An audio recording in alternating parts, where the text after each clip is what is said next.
Coming to you live from the Cowboys headquarters in Frisco. Deep in the heart of Texas, it's the Star at Night.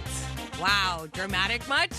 Why are you getting in the way of my intro? You mean our intro? We're your hosts. I'm Kelsey Charles. And I'm David Hellman. Okay, let's just start this show now. What is up, everyone? Happy week and victory. Happy week. I was going to say like Wednesday, but then I was like, some of you watching us on Wednesday, some might watch it on Tuesday. It's totally fine. Happy week, everybody. Happy week. A victory week, if you will. The Dallas Cowboys did indeed get that W coming out of Landover, now leading the NFC East Division with a 9-4 record. But I want to talk about what you personally saw with this team, Dave, because while it was a victory, I still think there are some things that are concerning in terms of what Cowboys Nation was watching on that field on Sunday. And I want to start with the offense. You've phrased this poorly. It's not your fault, but just the press box at FedEx Field is the worst thing. It's an abomination of all abominations. I didn't see jack. You know what I saw? I saw Taylor Heineke scrambling for 3 yards and thought it was like 16 because I had no depth perception whatsoever. So Great facility they have there. I'm doing my best here. Let's be honest. It was kind of a forgettable day. I do know that. Yes. All right. So the Dallas offense, it was. I'll read you a scary stat, honestly. I don't like it. There's only been one touchdown in the last 19 possessions. That, to me, is terrifying. Like, are we sure it's not spooky season? Because I hate all of that. No, during spooky season, they were scoring points on points and putting up record numbers of yards on Bill Belichick. So it's supposed to be the holiday season. I would like to get my gift at some point because my eyes popped out of my head when I read that stat on our rundown for this show. It's bad, man. It's like trying to fit the final few pieces of a puzzle, but they're the wrong ones. Like, do you ever do a puzzle at, like, after school care when you were a kid? And they're all mixed up. It was a crappy puzzle. Like, there were puzzles from 3 different big games mixed in there. So you had, like, the ice cream, but then you also had the scenic puzzle, like the covered bridge. It looked terrible. That's what I feel like I'm looking at here. Like, the pieces are all out of whack, and I don't know what to do about it. It's been, 5 weeks at this point? Mm-hmm. They clearly don't have answers because they keep looking bad. So what am I supposed to say? Yeah, I mean, it's really concerning. I think the way that Dak has looked, we can't ignore it at this point. It's just been nothing compared to what he's done previously. You think he's in his head? I kind of do a little bit. I kind of think he's in his head. His running back isn't at full capacity. He's not firing on all cylinders. It just feels sloppy. That is such a non-Dak Prescott play. Yeah. To, like, lose the linebacker like that. He was clearly looking for CD. Dalton Schultz sitting in the zone trying to help him out, and you just miss Cole Hoke. Like, I don't think he's hurt, but I think maybe the fear of aggravating that injury again is weighing on him. Throw that in with the receivers not really helping him, and the protection's been shaky. Let's get it on track, guys. All right, so switching gears here for a minute because shockingly, again, if you're a longtime Cowboys fan, this feels weird to say, the defense continues to carry this team, and Dan Quinn is just bringing it all to the table. You've got 4 forced turnovers, 5 sacks, only 224 yards of offense allowed for the WFT. Talk to me, because it's kind of incredible that we're even, like, this is the narrative at this point. My view sucked. But what I did see was like a 3-headed monster. You remember, well, I don't even have to bring up Greek mythology. Harry Potter 1? You've seen Harry Potter 1, right? Fluffy, the 3-headed dog. We got a Fluffy situation on our hands here. I love that so much. Micah Parsons, DeMarcus Lawrence, and Randy Gregory are protecting the Sorcerer's Stone. That's what I'm going with right now. That's what it looks like to me. This is fun. And halfway through the second quarter of this game, I told somebody sitting next to me, I was like, can we just see the defense? Just punt. Just punt, because better stuff happens when the defense is playing. One of the best plays you'll ever see from Randy Gregory. Micah Parsons, we're going to get to him later. First career interception, right? Yeah. Well, and what a hell of an interception it was, by the way. Not too shabby. I never thought I would see the day that the Cowboys defense was this much fun, but I am not mad. It's fun to watch them. It's fun to watch Basham. You've got Gallimore back in the Bing mix. bong. Sorry. And of course, a TikTok reference or two in between. All right, so I do want to talk about one thing to me, though. We talked about the offense. It has been a little bit concerning to me because Tyron Smith, it looks like he's going to be out come the New York game, battling that ankle injury that he had previously that kept him out for, 3 games. So how concerned do we need to be about that left tackle position? Obviously, now Terrence Steele's going to be in that starting role come Sunday. This is what I love about the draft. And the Cowboys clearly hit a grand slam with Micah Parsons, right? Like, Sure. Nobody's mad that they drafted Micah. But this is why we talked about maybe drafting Rashawn Slater with the 10th overall pick. This is why you considered that, or the 12th overall pick for that matter. Not saying they should have done it. We're all thrilled with Micah Parsons, but this has been a problem. It continues to be a problem. I feel bad for Tyron. It's not his fault that Connor McGovern smashed his ankle into the ground. 300-pound guy falls on your ankle. It's probably going to hurt no matter what. But this is a 4th game. This is 6 straight years that he's missed a sizable chunk of the season. I think he'll be back, but this is just something that's going to linger in the back of your mind probably for the rest of his career, unfortunately. All right, so Tyron Smith is not the only issue this Dallas Cowboys team is facing. There's a few on our list, so we're going to get our toolbox out here and play a little fixer-upper. Stay with us. Cowboys Star at Night is brought to you by Academy Sports and Outdoors, the official sporting goods retailer of the Dallas Cowboys, AT&T, and by Favor, the official on-demand food delivery partner of the Dallas Cowboys.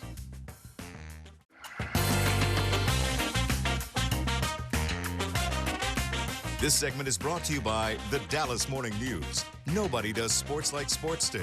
Your home for complete Dallas Cowboys coverage. All right, Dave, so I'd love to just sit here and tell you exactly what to pull out of your toolbox, whether it be like a hammer or a saw, I'm a millennial man that lives alone in my apartment. So super glue. So my toolbox is embarrassing. Like there's like a rusty hammer in there, a power drill that's never charged. Like, it's not pretty, but I'll do what I can. All right, well, we're going to do our darndest to just dissect what the heck is going on here. And I want to start with the passing game, Dave. Who do you put more of this problem on, Dak or the actual receivers? We know that Jerry Jones talked about the receivers a couple weeks ago and was having some things to say about the routes they're running or lack thereof, and then yards after catch. But then again, look at Dak. It hasn't been his best showing as of late. So who do you kind of put more of the weight on at this point? This is the annoying thing when the offense looks this broken, is there's plenty of blame to go around, and that's not to take blame off of Dak, but you can see it. Like, if I'm trying to fix this offense, I think rhythm is a big part of it. Sure. I really think they don't ever seem to be in a consistent rhythm. I would say you need to create easy passes for Dak to just kind of get in his groove. It almost looks like he's trying to guide the ball instead of just mindlessly let muscle memory take over, if that makes sense. Like forcing it a little bit? Yeah, but having said that, if you go back and watch the game, they tried to do that. The interception we talked about was on a boot that presents an obvious target to the quarterback. How about the wide receiver screen game? They tried 4 or 5 of those in the game. A couple of them worked. The throws were kind of off on a couple other. CeeDee Lamb dropped one early in the game. Every time Dak does the right thing, the receivers do the wrong thing, and vice versa. And that's what makes it so frustrating.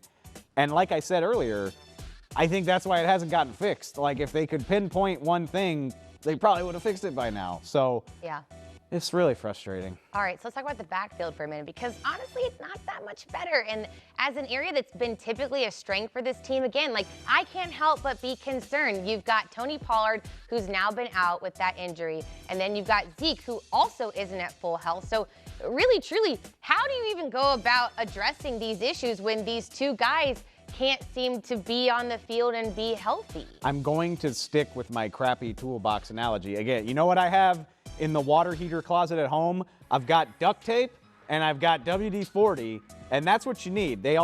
My dad used to say, if it moves and it's not supposed to, duct tape. Okay. If it doesn't move and it's supposed to, WD-40.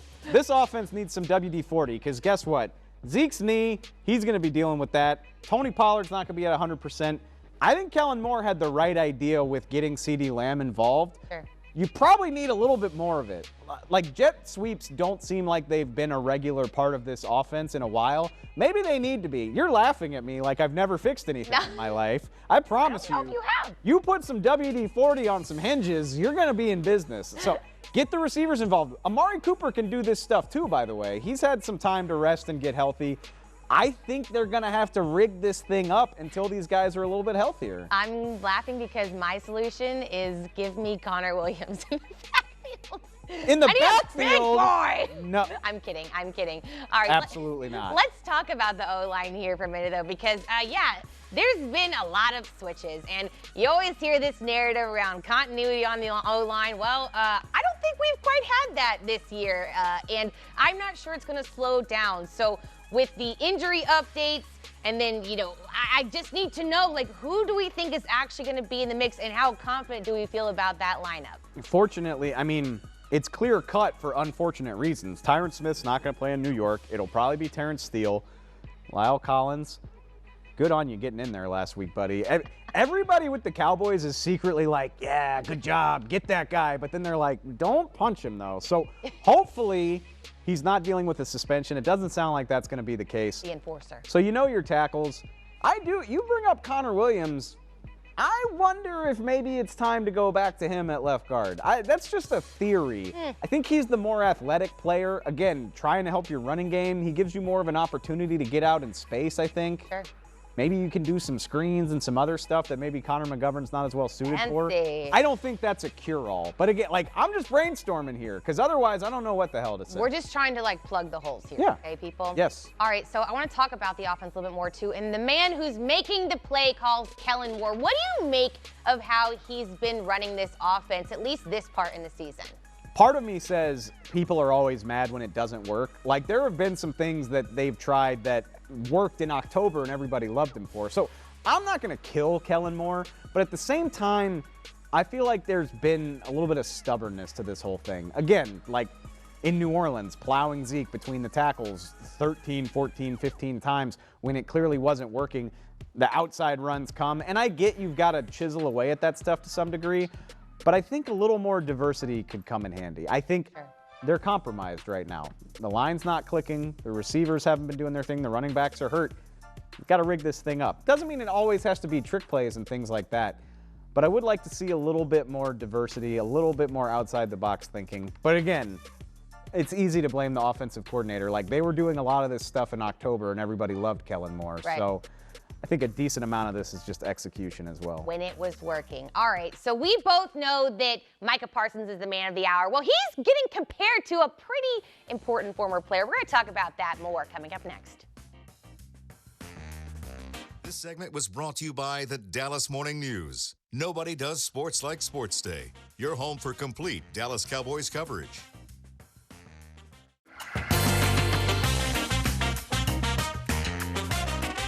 This segment is brought to you by Academy Sports and Outdoors, official sporting goods retailer of the Dallas Cowboys. All right, Dave. So there's a few pretty important names that are up for NFL Defensive Player of the Year. We're not talking just rookies, obviously. Look at my guy. Our man Micah is in the mix. Not only in the mix, but he's leading it. These stat lines are so impressive. I got to get your thoughts on what the guy is putting on the field. I love the way, and this is how it works when you cover a team as closely as we do, but probably 3 weeks ago, you look at what Micah's doing and you start to say, oh my God, whoa. And then you're like, am I a homer if I think he's playing this well? Am I crazy? But now fast forward to 3 weeks, you see what he does against Washington.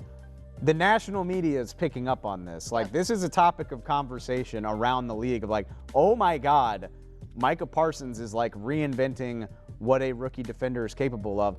I got terrified. I got goosebumps when I thought about comparing him to Lawrence Taylor. That has been a very significant comparison being made as of late. And it's totally justified. He's already beaten Taylor's sack total. He set the Cowboys sack record. He's 2.5 away from the rookie sack record. Lawrence Taylor had 9.5 as a rookie. So I'm not saying he's Lawrence Taylor. I'm saying the comparison to what they did as rookies is totally fair. Yeah. Micah's having a better season than he did. I can't believe I just said that out loud. Honestly, that's bold, and I respect it. But it is impressive, like you said. I mean, I was just looking him up even more, and I was like, gosh, like, he's had a sack in 6 straight games. He had 2 on Sunday alone. He's the 3rd rookie with a sack in said 6 games since 1982. I mean, the list goes on and on of all of the accomplishments that this kid is making already. And I don't want to exaggerate too much, because like Lawrence Taylor redefined what a linebacker was capable of. Sure. But Micah Parsons is establishing himself as such a unique player. We talked in the summer about being the queen on a chessboard because you can do everything. My guy rushes the edge. He blitzes up the middle. He's got 12 sacks. It speaks for himself. He also can drop 20 yards down the field in coverage and make plays in the passing game. He's contributed to an interception and a should have been interception in the last 2 games alone. To be able to do all of that in one game, like I said, it's not quite unprecedented, Sure. but it's super unusual, and it's really, really fun. It is. Yeah. All right, well, we know our man Micah has his eye on the prize, and we're going to talk about what it's going to take for this Cowboys team to clinch a spot in the postseason. Coming up next. This segment is brought to you by Academy Sports and Outdoors, official sporting goods retailer of the Dallas Cowboys.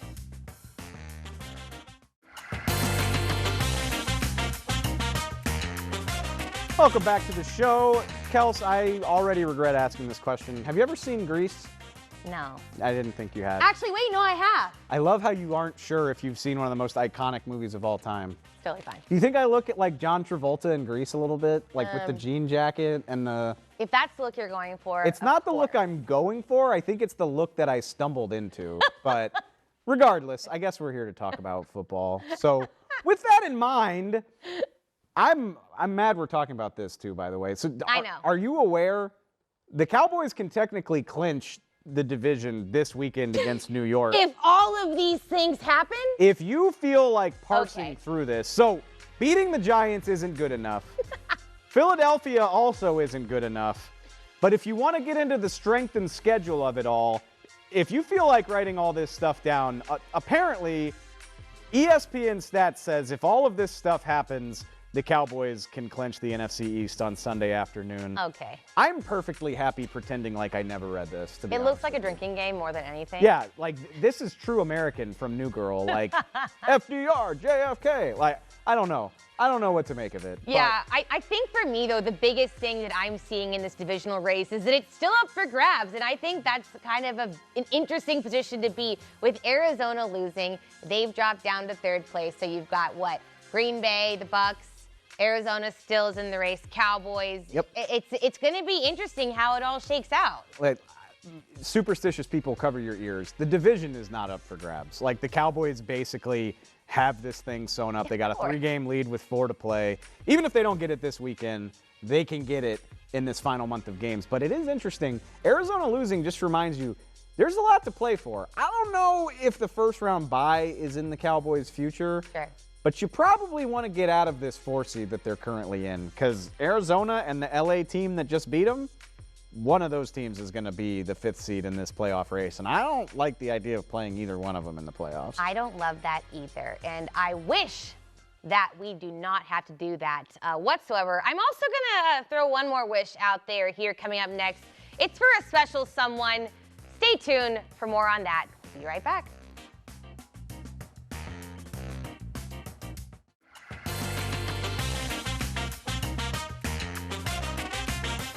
Cowboys Star at Night was brought to you by Academy Sports and Outdoors, the official sporting goods retailer of the Dallas Cowboys.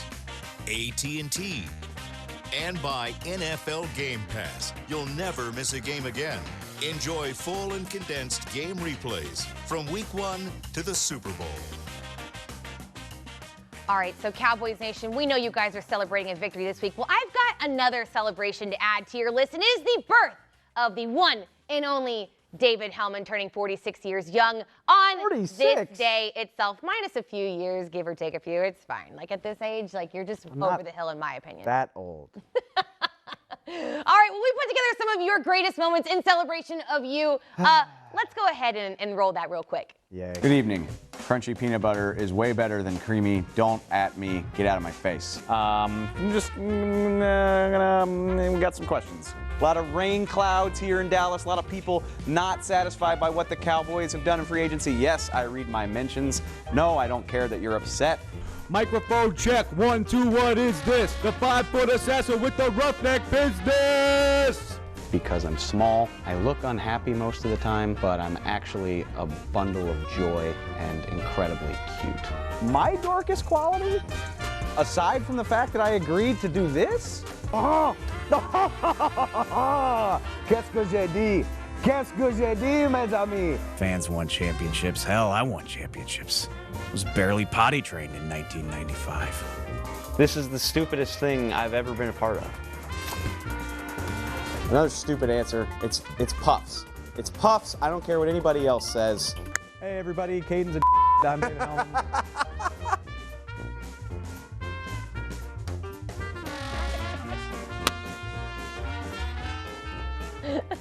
I just want to be really clear. I feel like if you watch this show, you must think I'm a narcissist. I don't. None of these are my ideas. Our producer, Caden, comes to me and says, hey, I've got this idea. And I say, do whatever you want, man. You're in charge of the show. And that's how we wind up with this. We can't help it. You just produce a lot of television gold, my friend. I do appreciate remembering how much stupid stuff I've done in the name of entertaining everyone. Hey, So, happy birthday, for real, though. thank you, and thank you all for watching. We will see y'all next time. Bye, guys.